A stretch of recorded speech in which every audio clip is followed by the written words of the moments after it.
Hey folks, and welcome to the Week in Review. The first Week in Review, we actually have games to discuss. Couldn't be more excited about that. I took a couple weeks off. My apologies. The birth of my third child, who is now 3 weeks plus old, has been a little bit taxing, so I haven't had the time I usually would, and I'm tired. But I'm back, and I'm excited about it. Let's talk about MLB Pro Baseball. Before we get into the action on the field, let's talk really quickly about some of the stuff that happened off the field, particularly with some of the signings, I guess would be the place to start. Now, there wasn't a ton of moves. You could argue that there was a lot of people getting cut off their 40-man and people being moved here and there.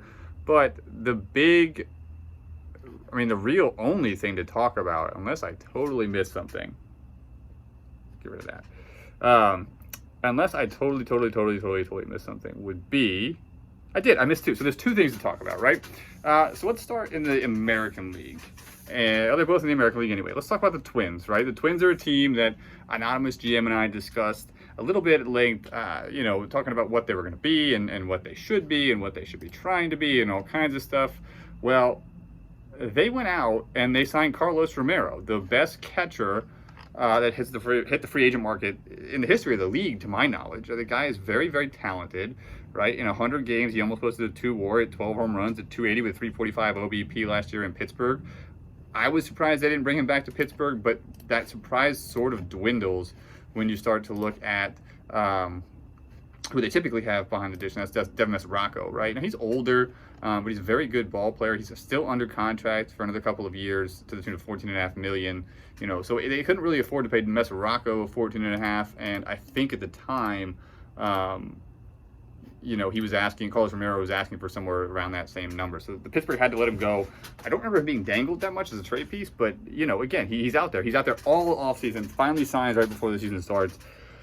And Carlos Romero joins the Twins.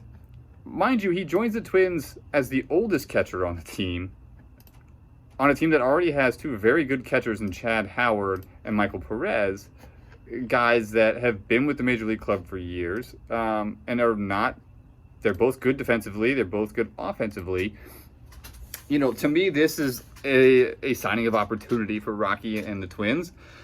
They saw a player out there who they could put on the roster at a position of scarcity in the league, and now they've got 3 pieces, right? They can move Howard or Perez if they want to throughout the year. They can hang on to all of them and DH somebody, although Gary Copeland pretty much fills up the DH spot. They can just sort of sit here, right? I think the Twins are in a good spot with this signing. I like Carlos Romero. He's a 1-year deal. My guess is one of these 3 guys gets flipped for something here at some point, but that is a piece of news. We're not supposed to give a ton of exposition here. The other one, which is a little more head-scratching to me, when you think about his age, but when you start to look at his production, his ratings, his ability, there's absolutely no sign of decline. That's Anthony Rizzo, who signed for 5 years, $55 million out in Oakland to be the first baseman for the Oakland A's. Again, a guy who is a very, very good ball player who probably should have been dangled on the trade market last year by the Orioles GM that was not. Again, a guy coming onto a team that already had a very good player in that spot. Keon Barnum has bounced around a little bit between between Cleveland and Atlanta over the last couple of years. But he's a good ball player, right? Keon Barnum was, ironically, one of the major pieces in the trade that brought Walker Buehler from Miami to Atlanta. Walker Buehler, now his teammate in Oakland, as both have moved around a lot, and Keon Barnum has now been delegated to a backup role. It's not like Rizzo brings a different style. He's both left-handed batters on this team. They're both solid defensively, although Rizzo is significantly better defensively than Barnum is. They both hit right-handed pitching better than they hit left-handed pitching. So the question got raised when they signed him is, why would the A's sign Anthony Rizzo? Again, nobody is knocking that Anthony Rizzo is spectacular. It's just that it wasn't a position of need. I think, again, this is a sign of a team that is in a good spot with a good roster that just took the opportunity to sign another good player onto the team. They had the money available. They saw a guy who could help their team, didn't try to outthink the room, and they signed him, right? So will Rizzo make the A's a better team overall for the next 5 years? Yeah, you have to think so, right? He's a very good ball player. He shores up that right side of the defense. He allows Barnum to come off the bench if you need somebody in a nice spot. So it gives you a very good pinch hitting player. throughout the year. It's injury protection, right? Juan Francisco's off to a great start. 6 home runs already through the first 4 games, but he's no spring chicken, right? So if he needs to come out of the lineup, out of the DH spot for a little while, you can put either one of these guys there. So those are the 2 signings, right? Those are the 2 signings we had here. Excuse me.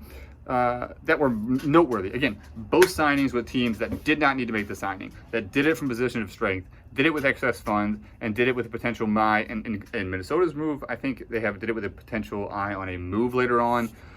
In Oakland, I think they're taking every chance they can. They're seeing every potential half of a win or full win as a win as they try to chase down the Giants in the American League West. So I applaud both Rocky and Scott for not sitting back on their haunches and waiting for something to happen and just pushing the needle, right? I really, really like that. There's a lot of minor league moves that we could talk about, but I don't really want to get stuck on it, especially since I'm already at 6 minutes. So let's talk about the action on the field.